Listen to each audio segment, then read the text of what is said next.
Johan Metler has until Friday to convince Treasury not to revoke much-needed funding for the municipality.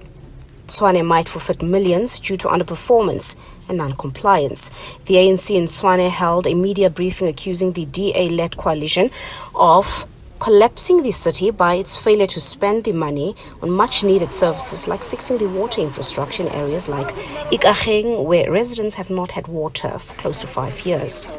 They've spent less than 40% already, and they are struggling to locate where this must be spent. And it's a process, by the way, spending the budget. It's not like Komoto, this is where we are going to take the money to. But already they've failed this money, and they have accepted in the media space. So they won't be able to adhere to the timeline. They won't. It can't be. It's not feasible. The party says the recent municipal workers' strike cannot be used as an excuse for the DA not to use the money when needed. On the other hand, the DA is adamant that they will put up a good motivation to save the needed money. However, the city has been given until next week to respond to the various measures that will be put in place in order to ensure that the grant funding is spent in full before the end of the financial year in June.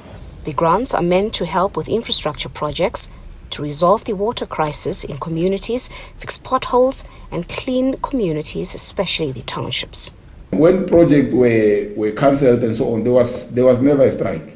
They were cancelled because the city could not plan properly, could not do their own things properly. So it has nothing to do with any excuses that they would want to put forward now. So we don't take any story right now. Where we are is that there must be intervention because there's crisis in the city. The city is finished.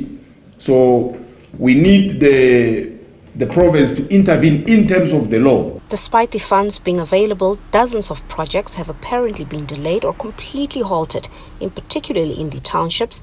The Tshwane Deputy Mayor has recently started to revive the neglected projects, but the ANC says this is about electioneering. The ANC in Tshwane has also accused the DA-led multi-party coalition of deliberately delaying the much-needed capital projects that would have benefited the townships, where the ANC holds the majority of wards. But now, because it's 2024, it's an election year, the DA, its mayor, together with the deputy mayor and other executive members, are now descending into our townships so that they may appeal to the voters. Meanwhile, the ANC plans on mobilizing communities to put pressure on Brink and Metler.